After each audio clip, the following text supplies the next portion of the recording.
बच्चे business studies की series में जब अब हम दूसरा चैप्टर करने वाले हैं, मैंने आपको पहले ही बताया था कि हमारे चैनल प्लेलिस्ट जाओगे तो बीएसटी के बहुत सारी वीडियोस मिलेंगी। तो उसी सीरीज का जो दूसरा चैप्टर है उसमें आता है पहला प्रिंसिपल ऑफ मैनेजमेंट। सबको पता टॉपिक है, सबने प्रोजेक्ट भी ऑलमोस्ट इसी पे बनाया होगा या बनाएंगे।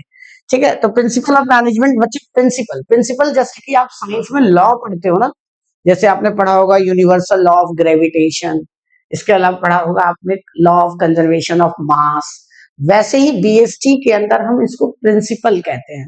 प्रिंसिपल बेसिकली एक तरीके का साइंस में जैसे लॉ होता है वैसे बीएसटी में प्रिंसिपल होता है। और प्रिंसिपल क्या है? कुछ नहीं, बहुत डिफरेंट डिफरेंट बिजनेसमैन ने ना अलग अलग तरीके से चीजों को अप्लाई किया अपने बिजनेस में, और जब उन्हें उसे लगा कि एप्लीकेशन से जो रिजल्ट आ रहा है अच्छा रिजल्ट आ रहा है, तो उस ऑब्जर्वेशन को उन्होंने ऑर्गेनाइज तरीके से प्रिंसिपल की फॉर्म में लिख दिया। प्रिंसिपल मतलब गाइडलाइंस की फॉर्म में लिख दिया कि अगर आप ये चीजें अपने बिजनेस में करोगे तो बिजनेस में फायदा होगा।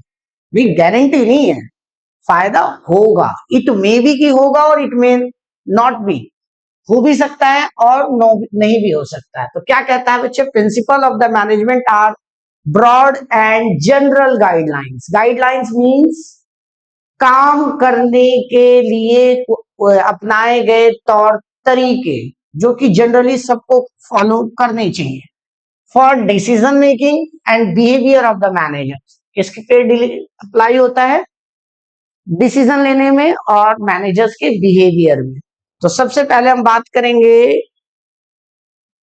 Characteristics of the principle of management. एक इन्होंने शॉर्टकट बनाया हुआ है याद करने का, underground cat is spinning for bitter cucumber. तो ये क्या है? एक एक लेटर के साथ इन्होंने इसके क्या बताया, टॉपिक्स को बताया, इसकी इंपॉर्टेंस और फीचर्स को बताया। पहला, अंडर का मतलब यूनिवर्सल एप्लीकेबिलिटी, मतलब प्रिंसिपल जो है वो दुनिया में हर जगह अप्लाई होता है, हर ऑर्गेनाइजेशन में या वो कंट्री में, कंट्री भी हो सकता है, एक ऑर्गेनाइजेशन हो सकती है, एक फैमिली हो सकती है। तो जो ये प्रिंसिपल्स है वो हर जगह यूज होगा।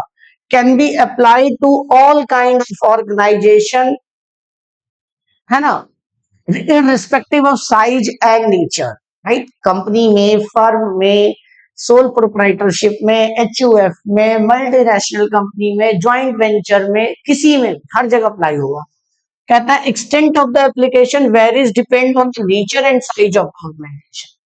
ये कितना इफेक्टिवली यूज होगा ये डिपेंड किस पे करता है? नेचर और साइज पे। मैंने कहा कि हर जगह अप्लाई होगा ये सबको पता है, बट कितना इफेक्टिवली अप्लाई होगा ये किस पे डिपेंड करता है? नेचर पे और साइज पे, कि क्या नेचर है ऑर्गेनाइजेशन का और क्या साइज है। क्लियर? दूसरा है बच्चे general guidelines. General guidelines and can not be used as a tailor made tools. ये ऐसा नहीं है कि लगा दोगे तो सक्सेस होगा ही होगा, एक गाइडलाइंस है कि ऐसा करने से आपके सक्सेस होने के चांसेस ज्यादा हैं।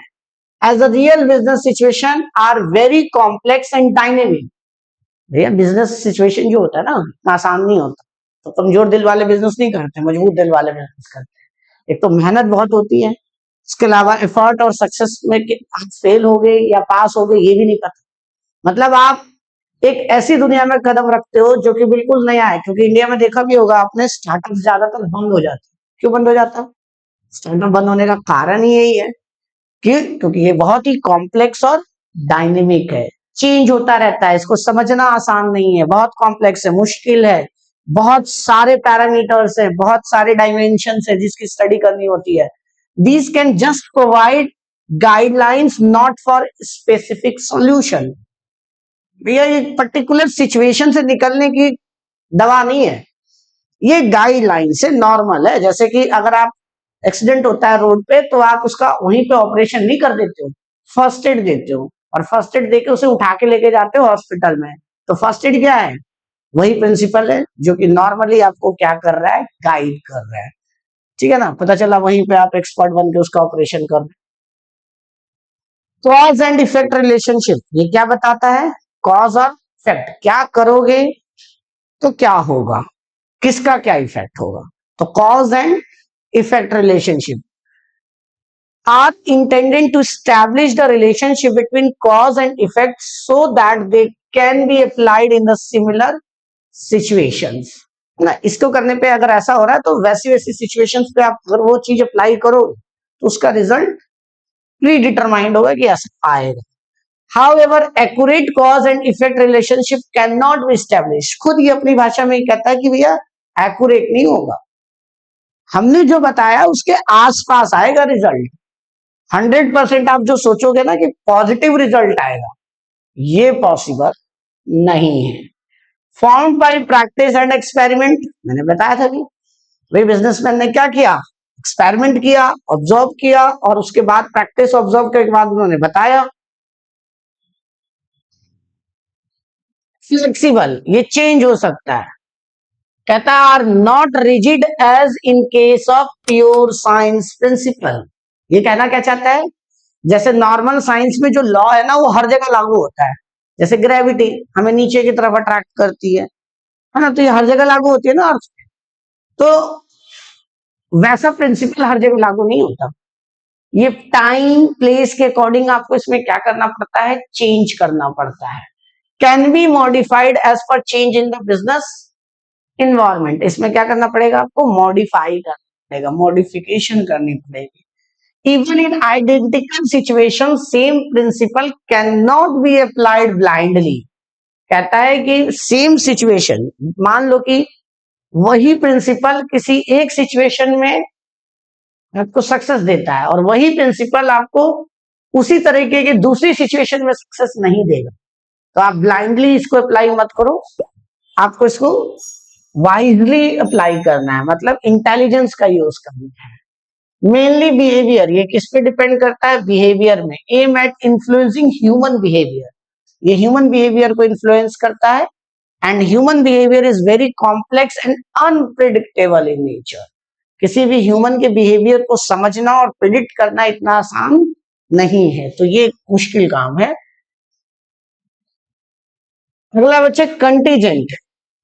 बच्चे अनसर्टेन है. कंटीजेंट का मतलब होता है विच डिपेंड ऑन फ्यूचर सिचुएशन. तो ये क्या है बच्चे, कंटीजेंट का मतलब होता है अनसर्टेन.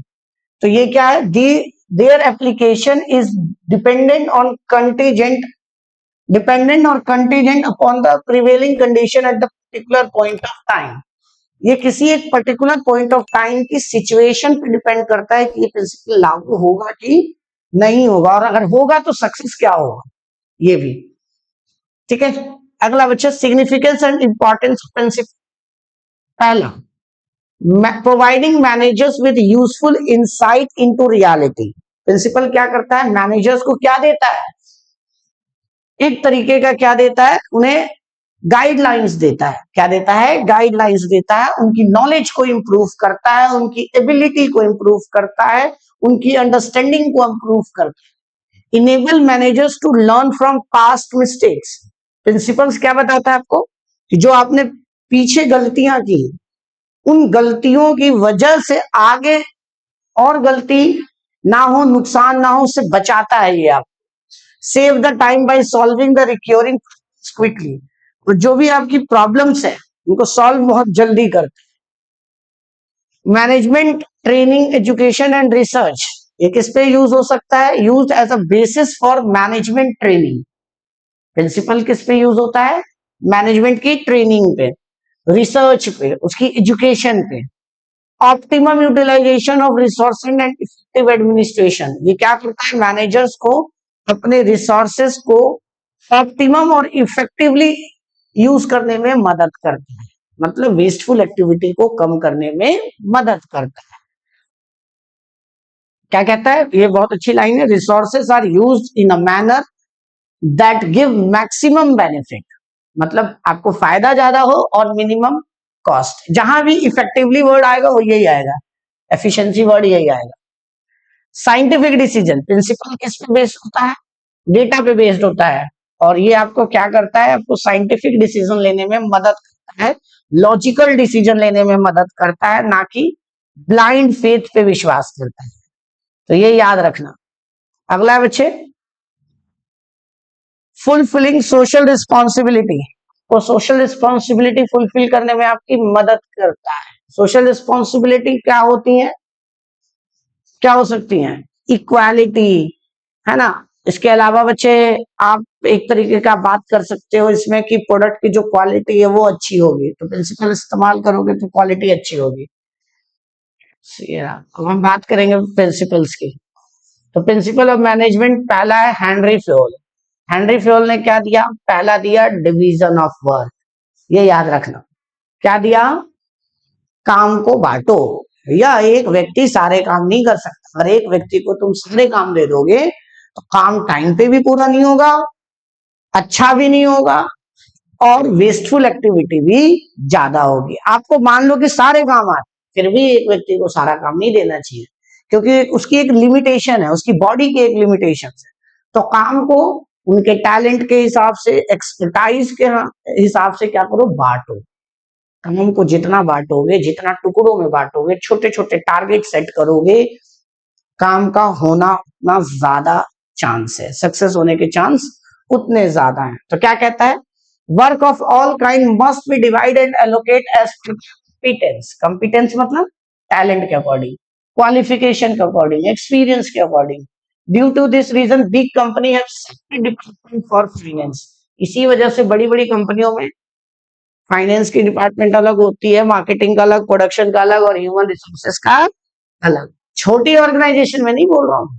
अब एक कंपनी में मान लो 4 एम्प्लॉई है, 4 डिपार्टमेंट बना रहे हो, एक प्रोडक्शन मैनेजर बना दिया, एक मार्केटिंग मैनेजर बना दिया, एक फाइनेंस बना दिया, और एक परचेज का बना दिया। कोई काम नहीं करेगा क्योंकि सब। तो बड़ी ऑर्गेनाइजेशंस में क्या होता है? डिवाइड किया जाता है, छोटी ऑर्गेनाइजेशंस के अंदर नहीं। अथॉरिटी एंड रिस्पॉन्सिबिलिटी, भैया किसके पास क्या करने का राइट है, ये अथॉरिटी होता है। अथॉरिटी क्या होता है? फिर से सुन लो। Authority is the right to give order. आप पे क्या अधिकार है, उसे क्या कहते हैं? अथॉरिटी। सिर्फ पे सारी चीजों का अधिकार नहीं होता। तो ये आपको पता होना चाहिए कि किसके पास क्या अधिकार है, और कौन किसका जूनियर है और कौन किसका सीनियर है। मेरी बात को ध्यान से सुनना। आप जब ऑर्गेनाइजेशन में जाओगे ना तो एक हिराके होता है, तो उसमें ना कौन जूनियर है कौन सीनियर है ये पहले से पता होना चाहिए, ताकि कौन किसको ऑर्डर देगा और कौन उस चीज के लिए जिम्मेदार है, रिस्पॉन्सिबिलिटी किसकी है। क्लियर? अगर जिम्मेदारी और रिस्पॉन्स अथॉरिटी दोनों क्लियर होगी ना, तो अगर काम अगर डिले भी हो रहा है तो आप उसका रीजन ढूंढोगे कि क्यों डिले हो रहा है, और उसको ठीक करने की कोशिश करोगे। तो authority is the right to give the order to the subordinates and responsibility is the duty. Responsibility क्या है? ड्यूटी। तो अथॉरिटी सीनियर ऑफिसर्स के पास होती है, रिस्पॉन्सिबिलिटी जूनियर ऑफिसर्स के बारे में बात पास होती है। Authority and responsibility go hand in hand, एक साथ चलते हैं दोनों। अगर आपको पावर दी गई है ना, अथॉरिटी दी गई है, तो रिस्पॉन्सिबिलिटी भी दी जाएगी। विदाउट रिस्पॉन्सिबिलिटी अगर अथॉरिटी दे दी गई तो आप उस अथॉरिटी का मिसयूज करोगे। जिम्मेदारी दी नहीं गई, बस आपको पावर ही पावर दे दिया गया, तो आप उसको मिसयूज करोगे ही करोगे। डिसिप्लिन, ये सबसे इंपॉर्टेंट टॉपिक है। भैया आपकी ऑर्गेनाइजेशन में क्या होना चाहिए? डिसिप्लिन होना चाहिए। ऑर्गेनाइजेशन में डिसिप्लिन नहीं होगा, ऑर्गेनाइजेशन कभी सक्सेस नहीं होगा। डिसिप्लिन मतलब एम्प्लॉय टाइम पर आए, एक कॉमन तरीके से काम करे, प्रॉपर तरीके से टारगेट को अचीव करे। तो discipline required good and supervisor all level. Discipline तभी फॉलो होगा जब सुपरवाइजर अच्छा। Clear? And employer manager must also be discipline to stick to his commitment, promise and words. तो और किस पे जुड़ा हुआ हो? कमिटमेंट पे, प्रॉमिस पे और वर्ड पे। According to this principle there must be the obedience to rules and regulation of the organization. उसको क्या करना है?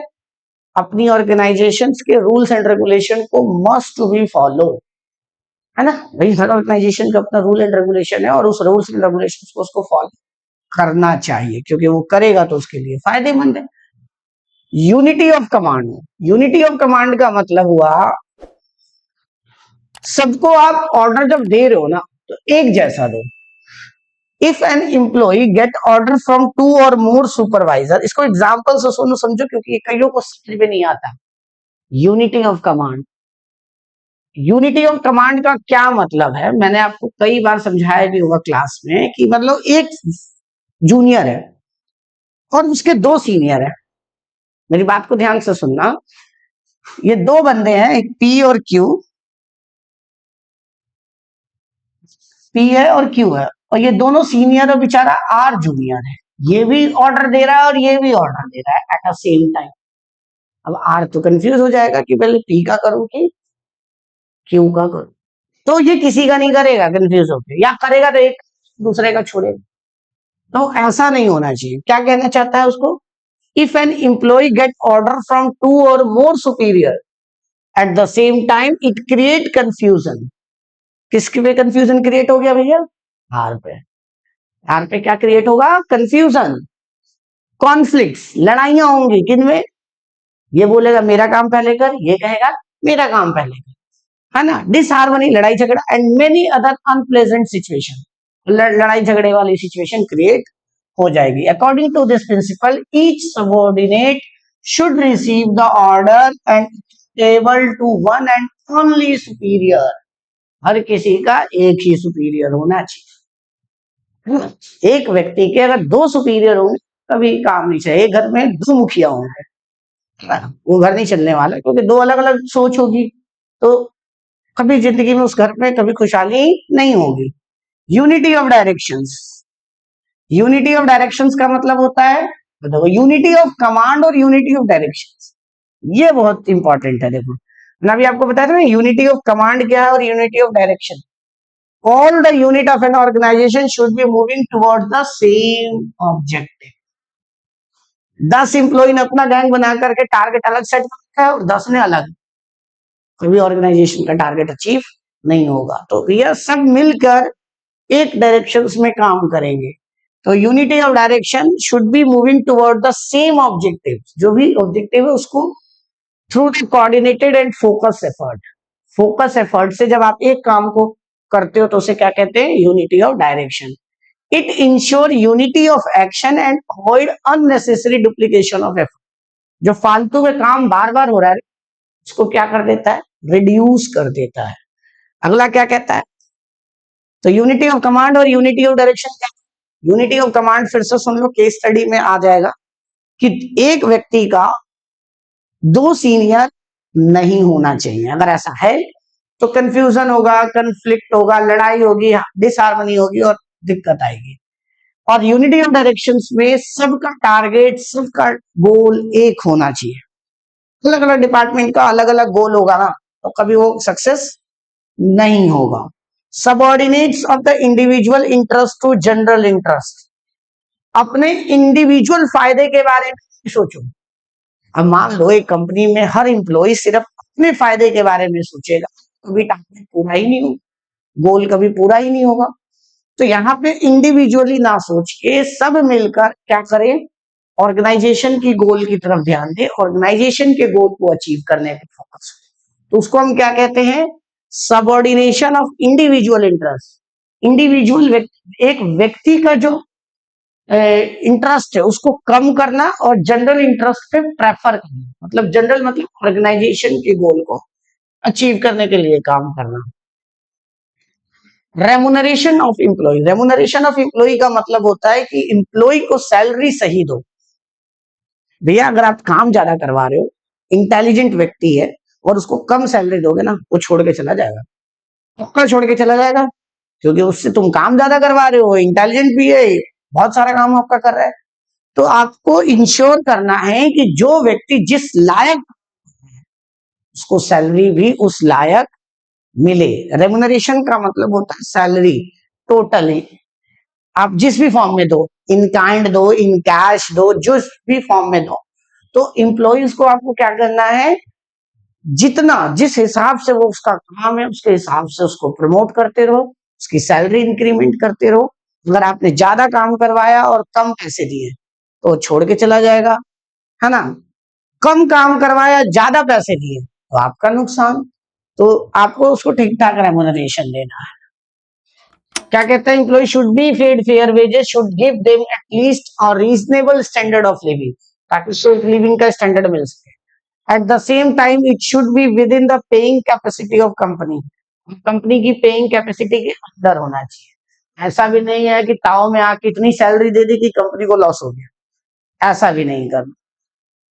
सेंट्रलाइजेशन एंड डिसेंट्रलाइजेशन, सेंट्रलाइजेशन का मतलब होता है सारी पावर, सारी डिसीजन मेकिंग कैपेबिलिटी एक व्यक्ति के हाथ में होना, और डिसेंट्रलाइजेशन का मतलब होता है पावर्स को डिफरेंट डिफरेंट कैटेगरी में बांट देना। फिर से सुन लो, सेंट्रलाइजेशन का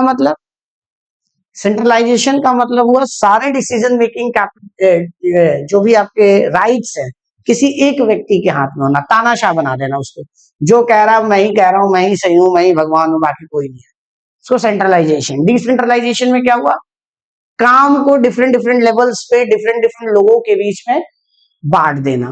तो ये है बच्चे आपका centralization refers to the concentration of the decision making authority, decentralization refers to the evenly distribution of authority at all level of the management के बीच में बांट देना।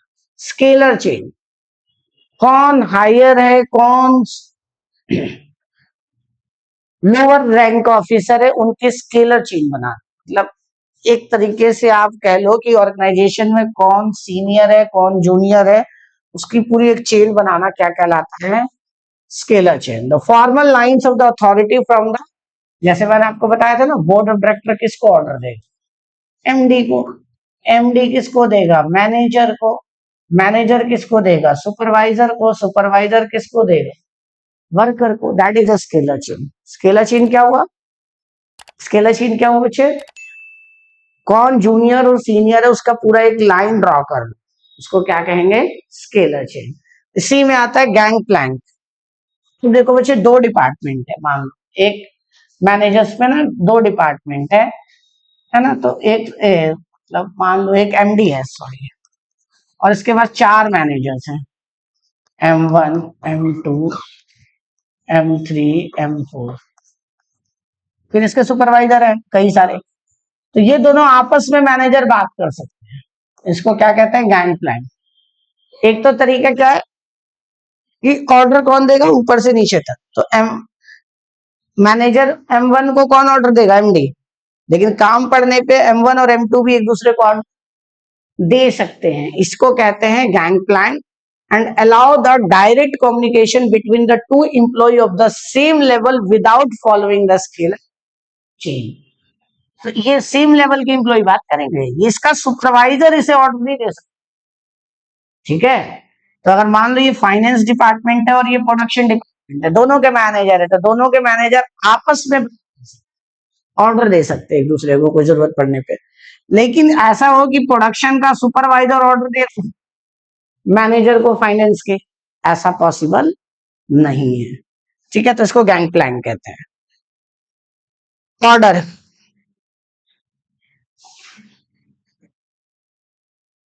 if there is a fixed place for everything and it present there, there will be no obstruction in work, same is with the employee। Order दो, order का एक क्या होना चाहिए, हिराके होना चाहिए, सीनियर ऑफिसर्स जूनियर ऑफिसर्स को क्या देगा, ऑर्डर देगा। इक्वालिटी, एम्प्लॉइज के बीच में डिस्क्रिमिनेशन मत करो, अगर अपनी सेम लेवल के एम्प्लॉइज के साथ डिस्क्रिमिनेशन किया तो एम्प्लॉइज मोटिवेट नहीं होगा, वो काम ठीक से नहीं करेगा। If the management is partial और बायस्ड, पार्शियल और बायस्ड का मतलब एक तरफा डिसीजन देने वाला, भेदभाव करने वाला, है ना, with the employees will get dissatisfied and will not contribute to the maximum potential. और जितनी उसकी कैपेबिलिटी है ना एम्प्लॉय की, वो उतना कभी भी क्या नहीं करेगा, ऑर्गेनाइजेशन में कंट्रीब्यूट नहीं करेगा। तो ऑर्गेनाइजेशन में वो कंट्रीब्यूट कब करेगा, कब करेगा वो, जब उसके साथ डिस्क्रिमिनेशन ना हो, इक्वालिटी हो, मालिक जो है एमडी जो है वो सबके साथ बराबर का भेद भाव रखे, किसी के साथ भेदभाव ना करे, तो ये इक्वालिटी बहुत जरूरी है। द प्रिंसिपल इम्फेसिस काइंडनेस, एक आपको एक मानवता का ध्यान रखना है, जस्टिस न्याय का ध्यान रखना है कि किसी के साथ न्याय ना करे, ठीक है। स्टेबिलिटी ऑफ पर्सनल, पर्सनल को हमेशा चाहिए कि भैया ऑर्गेनाइजेशन में फिक्स है, मतलब ऐसा ना हो कि उसके मन में डर हो कि आज नौकरी है कल हो ना हो। अगर ऐसा होगा ना तो एम्प्लॉय ठीक से काम नहीं करेगा। तो स्टेबिलिटी, एक फिक्स टर्म होना चाहिए। जब आप कॉन्ट्रैक्ट साइन करो किसी एम्प्लॉय के साथ, तो 2 साल 4 साल 3 साल का जब आप करो तो उसे इंश्योर हो कि भैया हमें इतने साल की तो नौकरी मिल गई कम से। तो स्टेबिलिटी होने से वो खुल के ऑर्गेनाइजेशन के लिए काम करता है, डेडिकेटली काम करता है और ऑर्गेनाइजेशन के टारगेट को अचीव करने में आपकी मदद करता है। It always in the interest of the enterprises that is trusted, experienced and trained employee do not leave the organization. भैया एक बड़ी कंपनी की पहचान यही है कि उसके पुराने एम्प्लॉय, एक्सपीरियंस एम्प्लॉय उसे छोड़कर ना जाए, और अगर जाने लग छोड़ के जा रहे हैं तो भैया उस दिन से उस ऑर्गेनाइजेशन के बुरे दिन शुरू हो रहे हैं, क्योंकि एम्प्लॉय से ऑर्गेनाइजेशन चलता है। Continuous change will create instability. अगर लगातार आप चेंज कर रहे हो अपने काम करने के मेथड्स को, तो एम्प्लॉय क्या हो जाएंगे, डिसैटिस्फाई हो जाएंगे और आपकी ऑर्गेनाइजेशन को छोड़कर चले जाएंगे, इंस्टेबिलिटी हो जाएगी। It will also rise the cost of recruitment, selection and training. अगर कंपनी से एम्प्लॉय बार बार छोड़ के जा रहे हैं तो कंपनी को क्या नुकसान होगा, उनको नए एम्प्लॉयज को फिर से ट्रेनिंग देनी पड़ेगी, उससे उसका क्या हो जाएगा, कॉस्ट बढ़ जाएगा। तो ऐसा नहीं होना चाहिए ना बच्चे। इसके बाद आता है इनिशिएटिव्स। जो व्यक्ति आगे बढ़ के कोई काम करे, मुश्किल काम को काम करे, जैसे मान लो कोई एम्प्लॉय किसी मुश्किल काम को कर रहा है जो कोई नहीं कर रहा, तो उसको क्या करो, रिवॉर्ड दो, उसको क्या करो, मोटिवेट करो, जिससे वो आगे भी इस काम को करते रहे। अगर आप इसको डिमोटिवेट कर दोगे, रिवॉर्ड नहीं दोगे, तो ऐसे देखकर बाकी लोग नहीं काम करेंगे। Initiative means taking the first steps with self-motivation and the source of strength by suggesting or forming plans for the betterment of the organization. Initiative should be encouraged by the employer. भैया जो आगे बढ़ के काम कर रहा है, जो तुम्हें आइडिया दे रहा है, मुश्किल काम कर रहा है, उसको क्या करो, क्या करो, इनकरेज करो। उसको डांटो मत, उस पर पेनल्टी मत लगाओ, नहीं तो भैया वो नहीं करेगा अगली बार से काम। स्पिरिट डी कॉर्पस, इस पे बहुत आता है पेपर में क्वेश्चन। ये कहता है, बहुत अच्छी लाइन लिखी है, a manager should replace I with we. ये मैं अपने लिए कर रहा हूं और हम सब कर रहे हैं, मैं कर रहा हूं और हम सब कर रहे हैं, इसमें फर्क है स्पिरिट डी कॉर्पस में। जब मैं वाली बात ना हो ऑर्गेनाइजेशन में कि बस मैं ही कर रहा हूं, सब लोग मिलके कर रहे हैं, हम मिलके कर रहे हैं, उसको मोटिवेट करना है। मतलब सब लोग मिलके काम करेंगे तभी ऑर्गेनाइजेशन का गोल अचीव होगा। ऐसा नहीं होगा कि अकेला एक व्यक्ति गोल अचीव कर ले। तो I replace with we. Spirit de corps पे क्वेश्चन आता है बच्चे।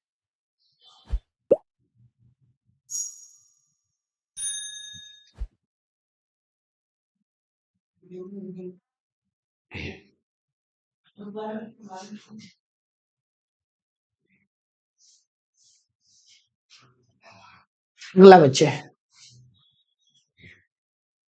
साइंटिफिक मैनेजमेंट क्या कहता है, साइंटिफिक मैनेजमेंट के प्रिंसिपल सब हम इस पर बात।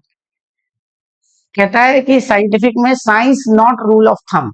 टेलर कहते हैं, ये टेलर ने दिया था, फ्यूल का हो गया हमारा। टेलर क्या कहते हैं कि भैया ये साइंस नहीं है। साइंस में क्या होता है, कोई चीज है तो है, नहीं है तो नहीं है, लेकिन इसमें ऐसा नहीं है। कहता है science not rule of thumb, ये थंब वाला रूल नहीं है कि हमेशा होगा। Taylor believe that there are only one best method to maximize efficiency. This method can be developed through study and analysis. ये मेथड किससे डेवलप हुआ है, स्टडी और एनालिसिस से। ठीक है, अगला बच्चे, the method so develop should be substitute rule of the thumb throughout the organization. ये छोड़ दो यहां से। हार्मनी नॉट डिस्कॉर्ड, कहता है कि भैया कुछ भी हो जाए ऑर्गेनाइजेशन के अंदर भेदभाव, लड़ाई झगड़ा नहीं होना चाहिए। हार्मनी का मतलब होता है सद्भाव, आपस में क्या हो, मेल जोल का भाव हो, दोस्ती का माहौल हो। अगर ऐसा नहीं है तो ऑर्गेनाइजेशन के सक्सेस होने के चांसेस बहुत कम है। एक दूसरे का टांग खींच रहे ऑर्गेनाइजेशन में बैठ के, कैसे ऑर्गेनाइजेशन डेवलप करेगा। तो अगर किसी को कोई काम नहीं आ रहा तो मदद करो, उसको सिखाओ, मिलजुल के काम करो, ताकि ऑर्गेनाइजेशन का गोल अचीव किया जा सके। तो क्या कहता है, as under the factory system there always exist a possibility of class conflict.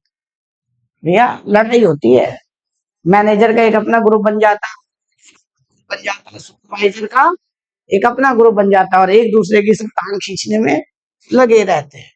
Taylor recognize that this conflict with help neither the manager nor the work. लड़ाई झगड़े कभी ना तो मैनेजर के लिए हित में है और ना ही वर्कर के हित में है। तो टेलर क्या कहता है कि हार्मनी होनी चाहिए, क्या, मैनेजर्स और वर्कर के बीच में। Both needed to realize each other, मतलब दोनों को एक दूसरे की इंपॉर्टेंस पता होनी चाहिए। वर्कर को मैनेजर की इंपॉर्टेंस पता होनी चाहिए और मैनेजर्स को वर्कर की इंपॉर्टेंस पता होनी चाहिए। ऐसा नहीं लगना चाहिए कि भाई सारा काम तो मैं ही कर रहा हूं, मैनेजर क्या ही करता है। मेंटल रिवोल्यूशन, ये तो कुछ नहीं है। कोऑपरेशन नॉट इंडिविजुअलिज्म, मतलब एक व्यक्ति के बारे में नहीं सोचना, व्यक्तिवाद नहीं होना चाहिए। क्या होना चाहिए? कोऑपरेशन। कोऑपरेशन का मतलब मिलजुल के काम करने का माहौल होना चाहिए। हम सब ने मिलके काम किया, हम सब मिलके काम कर लेंगे, इस तरह की बात होनी चाहिए। ना कि ये होना चाहिए कि मैं कर लूंगा, मैं देख लूंगा, ऐसा नहीं होना चाहिए। यहाँ एक व्यक्ति की बात नहीं चलेगी। तो this principle is an extension of the harmony not discord. Competition should be replace by cooperation. एक ऑर्गेनाइजेशन में एक एम्प्लॉय दूसरे एम्प्लॉय से कंपटीशन ना करे, क्या करे? कोऑपरेशन करे। अगर कोई व्यक्ति पीछे रह गया है तो उसको हाथ पकड़ के आगे बढ़ाने का काम करे। मान लो किसी एक सेल्समैन का टारगेट पूरा नहीं हुआ तो दूसरा सेल्समैन उसकी मदद करे उसके टारगेट को पूरा करने में। वो किसी भी तरीके से कर सकता है, इससे उसको फायदा होगा और कंपनी को भी फायदा। Taylor stated that there should be most equal distribution of the work, ये वही कहना चाहता। अगला कहता है development of the worker to their greatest efficiency and prosperity. Worker को कैसे डेवलप करो ताकि उनकी एफिशिएंसी क्या हो? ज्यादा हो और प्रोस्पेरिटी भी ज्यादा हो। मतलब इंप्लॉइज को डेवलप करो। डेवलप कैसा होता है? समय समय पे उसको एजुकेशन देना, ट्रेनिंग देना, तो ये होता है। Taylor was the view that the concern for efficiency could be built in right from the process of the employee selection। क्या कहता है कि बच्चे एफिशिएंसी कब क्रिएट हो जाती है? जब से उसका सिलेक्शन शुरू हो जाता है। Each employee should be scientifically selected and should be assigned a job as per the physical, mental and intellectual capabilities। Employees क्या होने चाहिए बच्चे? साइंटिफिकली सेलेक्टेड होने चाहिए। क्या होने चाहिए? साइंटिफिकली, टेक्निकली उसकी क्वालिफिकेशन चेक करके क्या करना चाहिए? सेलेक्ट करना चाहिए। जैसे मान लो अकाउंटिंग की जॉब है तो भैया उसे अकाउंटिंग करवाओ। जिस सॉफ्टवेयर में आप काम करते हो वो सॉफ्टवेयर चलवा के देखो। मान लो कि आप SAP पे काम करते हो तो SAP आना चाहिए, टैली पे काम करते हो तो टैली आना चाहिए। और अगर एफिशिएंसी को और बढ़ाना है तो क्या होना चाहिए? उसको ट्रेनिंग देना जरूरी है। अगला technique of the scientific management, पहला है फंक्शनल फोरमैनशिप। क्या है? फंक्शनल फोरमैनशिप, काम को बांटो। क्या करो? काम को बांटो। क्या कहता है? प्लानिंग इंचार्ज फैक्ट्री के अंदर। Instructions and clerk, root clerk, ये सब है, ये शायद नहीं है आप लोगों के सिलेबस में। ये है standardization and simplification of work. Standardization and simplification of work मतलब हर प्रोडक्ट का आप एक स्टैंडर्ड सेट करो कि कौन सा प्रोडक्ट कितना होना चाहिए, किस क्वालिटी का होना चाहिए एंड सिंपली होना चाहिए। स्टैंडर्डाइजेशन का मतलब होता है कि बच्चे हर प्रोडक्ट का एक स्टैंडर्ड सेट करना, क्वालिटी सेट करना, नंबर सेट करना, उसको कहते हैं स्टैंडर्डाइजेशन। अगर मान लो कि मैंने एम्प्लॉय को बोल दिया कि भैया पूरे दिन में 8 घंटे में एक वर्कर को कम से कम 100 पीस बनाना है, तो मैं कहीं पे रहूं वर्कर की जिम्मेदारी है कि उसे कितना बनाना है? 100 प्रोडक्ट बनाकर देना है। तो इसके मन में वो डर रहेगा और वो बनाएगा। ठीक है, तो स्टैंडर्डाइजेशन होना बहुत जरूरी है। पहला, ये किस पे डिपेंड करता है? स्टैंडर्डाइजेशन से क्या? It establish the standard of the excellence and quality in material. ये बहुत इंपॉर्टेंट है बच्चे कि मान लो कि मैंने टारगेट सेट कर दिया कि 100 पीस बनाना है और जल्दी बनाने के चक्कर क्या क्वालिटी को अफेक्ट कर रहा है, तो ऐसा नहीं होना चाहिए। क्वालिटी भी बतानी है और क्वांटिटी भी बतानी है। Establish the performance standard of the man and machine. Establish the interchangeability of the manufactured part, ये कुछ नहीं है. Simplification of work को simple बनाओ. Unnecessary size, unnecessary variety, unnecessary grade को खत्म करो. Simple चीजें रखो. It aims to eliminate unnecessary diversity of product. अब एक ही तरह के प्रोडक्ट में बेमतलब में थोड़ा चेंज करके आप product बदल रहे हो, तो ऐसा मत करो. ऐसा करने से दिक्कत आएगी आप. अगला है बच्चे मेथड स्टडी. एक काम को करने के कई तरीके हैं. एक काम को करने के कई तरीके हैं, तो उनमें से सबसे बेस्ट को सेलेक्ट करो, उसको कहते हैं मेथड स्टडी.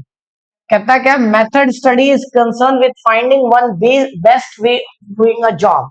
किसी भी काम को करने का जो सबसे बेस्ट तरीका है, उसको सेलेक्ट करने के मेथड को कहते हैं मेथड स्टडी. इसका काम क्या होता है, to minimize the cost of production. अगर मेथड का सबसे बेस्ट होगा तो कॉस्ट क्या होगा, कम होगा. For finding one best method of performing the job. ठीक है. Motion study. Clear. Motion study involves, ये पेपर में आता है बच्चे, मेथड स्टडी और मोशन स्टडी, ये पेपर में आता है, important topic. Motion study involves study of movement like lifting, putting objects, sitting and changing positions, which are undertaken while doing a typical job. To determine the movement of the worker while doing a typical job, to differentiate between the productive, incidental and unproductive movement, to cut down unproductive movement. Motion study का मतलब हुआ है कि बच्चे यहाँ पे जब वो कोई प्रोडक्ट वर्कर बना रहा है, तो उसके अंदर जो जो चीजें हो रही हैं, उन चीजों में से अननेसेसरी चीजों को हटाना. क्या करना, अननेसेसरी स्टेप्स को हटाना, अननेसेसरी एक्टिविटी को हटाना. टाइम स्टडी, कितने समय में वो बन के तैयार हो. एक प्रोडक्ट को कई टेक्निक से बनाओ और उसमें से जो सबसे कम समय में बन रहा है वो टेक्निक अपनाओ, उसको कहते हैं time study. Time study refers to the technique which is used to determine the reasonable skill and ability to perform. Clear. Frame suitable incentive schemes and determine labor cost. सुन लो, एक वर्कर 8 घंटा काम करता है और कितना प्रोडक्ट बनाता है, और दूसरा वर्कर अगर 8 घंटे काम करता है कितना प्रोडक्ट बनाता है. तो ऐसे तो हर वर्कर अलग अलग बनाएगा और सेम सैलरी दोगे तो दिक्कत होगी. तो आजकल इसका तरीका क्या है, पीस रेट इंसेंटिव्स. इसमें क्या होता है कि वर्कर जितना प्रोडक्ट बनाएगा उसके हिसाब से उसकी सैलरी बनेगी. ये नया टेक्निक है, वो इसी टाइम के बेसिस पे आया है. पहले क्या होता था, सैलरी फिक्स होती थी कि भैया 8 घंटा काम करो, आपको सैलरी एक फिक्स मिलेगी. और अब ऐसा नहीं है. क्या है, अब आता है आपको पीस के हिसाब से कि अगर आप इतने पीस बनाओगे तो इतनी सैलरी आपको मिलेगी, ज्यादा पीस बनाओगे तो ज्यादा पीस पैसे सैलरी मिलेगी आपको. तो ये है टाइम स्टडी, कि आप प्रमोट करो कि कम समय में एम्प्लॉय ज्यादा से ज्यादा बनाए. Fatigue study, tiredness from the physical and mental work. कितनी देर बाद वर्कर को ब्रेक की जरूरत है. भाई लंच टाइम कितने समय के बाद होना चाहिए, टी ब्रेक कितने समय बाद होना चाहिए. क्योंकि एक व्यक्ति लगातार अगर काम करता है तो वो मेंटली और फिजिकली थक जाता है, तो उसको कुछ देर का क्या चाहिए, गैप. तो ये कंपनी को डिसाइड करना होता है, मैनेजमेंट को डिसाइड करना होता है कि एक एम्प्लॉय को कितने देर का ब्रेक चाहिए. तो इसकी स्टडी कौन करेगा, fatigue study. Fatigue means tiredness from the physical or mental work. Taylor suggests that as a person get tired when he work continuously without a break, he must be provide a brief rest. उसको छोटा सा rest चलना चाहिए, interval in between, so as to enable him to regain lost stamina. और अगर आप ऐसा करते हो तो एफिशिएंसी बढ़ जाती है.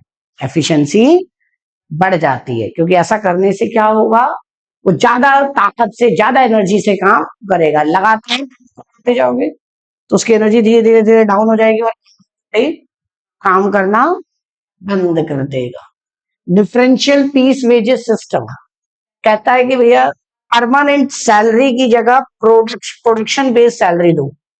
क्या दो, production based salary. Production based salary का मतलब कि जितना ज्यादा आप प्रोडक्ट बनाओगे सैलरी उतनी ज्यादा. अभी आप आगे जब सब्जेक्ट्स पढ़ोगे ना, कॉस्ट अकाउंटिंग, तो उसके अंदर ये प्रॉपर एक लेबर का आपका चार्ट में आपको ये मिलेगा पढ़ने को कि किस तरह से हम सैलरी निकालते हैं। तो सैलरी निकालने के कई तरीके हैं, कई मैथड्स हैं। तो उसमें से ये हम टेक्निक्स पढ़ेंगे वहां पे कि डिफरेंट प्राइस वेजेस सिस्टम। इसमें क्या होता है बच्चे कि जो इंसेंटिव्स है और सैलरी है वो किस पे लिंक होगा, प्रोडक्टिविटी पे। जितना ज्यादा प्रोडक्शन सैलरी उतनी ज्यादा, जितना कम प्रोडक्शन सैलरी उतनी कम। ठीक है। First of all a standard task is establish with the help of time and motion study. चलिए इसकी केस स्टडीज करते हैं कुछ।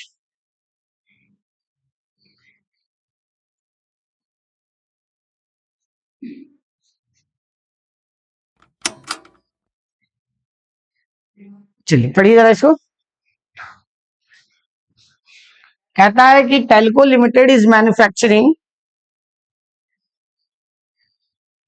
Thalco Limited is manufacturing files and folder from old clothes to discourage use of the plastics files and folders। File और folder बना रहे हैं वो कपड़ों से, पुराने कपड़ों से। For this they employ people from nearby village where very less job opportunities are available. जिसकी वजह से उन्होंने क्या किया बच्चे, अपने गांव के आसपास के लोगों को उन्होंने हायर किया जहां बहुत कम जॉब अपॉर्चुनिटीज थी।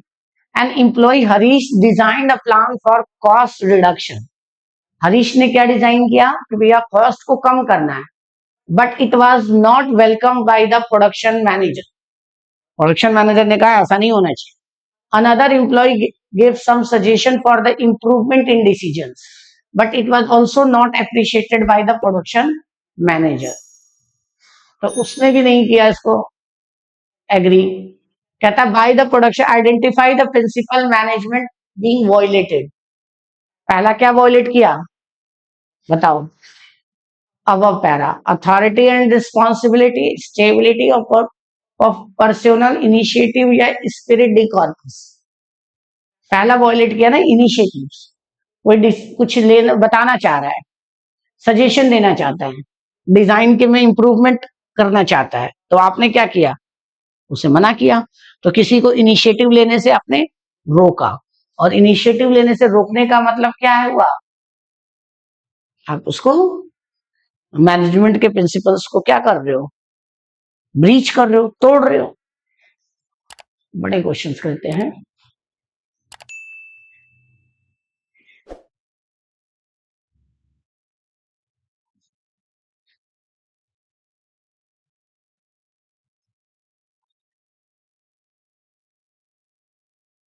ये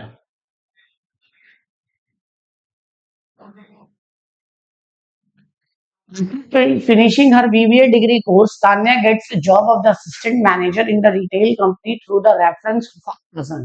कजन की रेफरेंस उसे नौकरी मिल गई, किसमें, रिटेल कंपनी में, रिटेल जो प्रोडक्ट को बेचती है। Taruna who works in the same company as a senior manager decide to guide Tanya. Taruna ने डिसाइड किया कि वो गाइड करेगी Tanya through her experience by making her aware of the important fact about management in practice.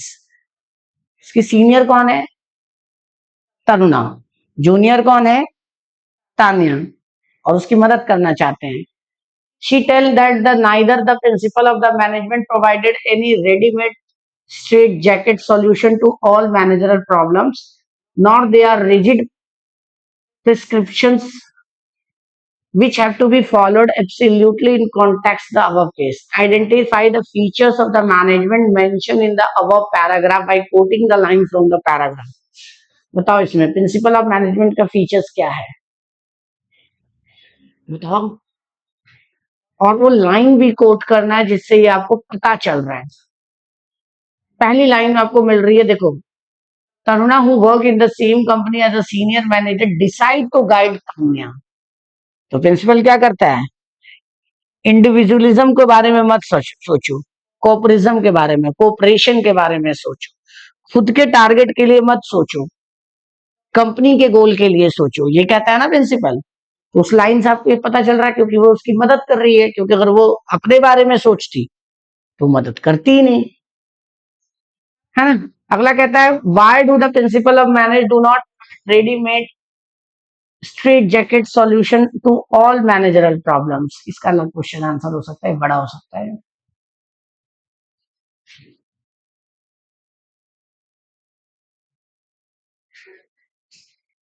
पढ़िए 10th question.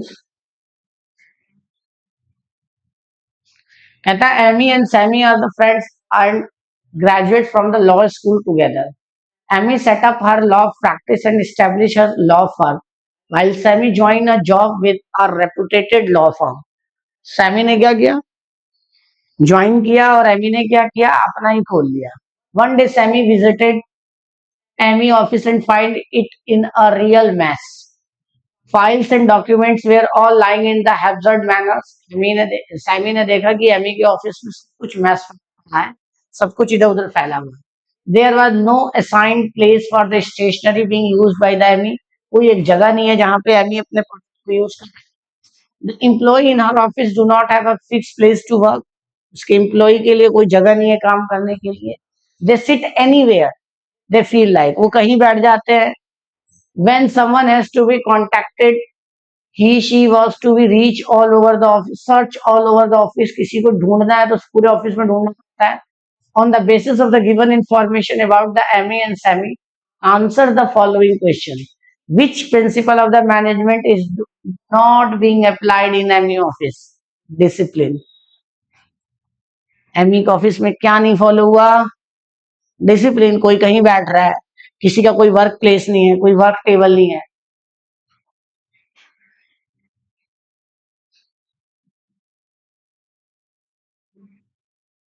इस chapter से तो direct principal ही आता है। ठीक है, केस स्टडी का पढ़ सकते हो आप। चलिए।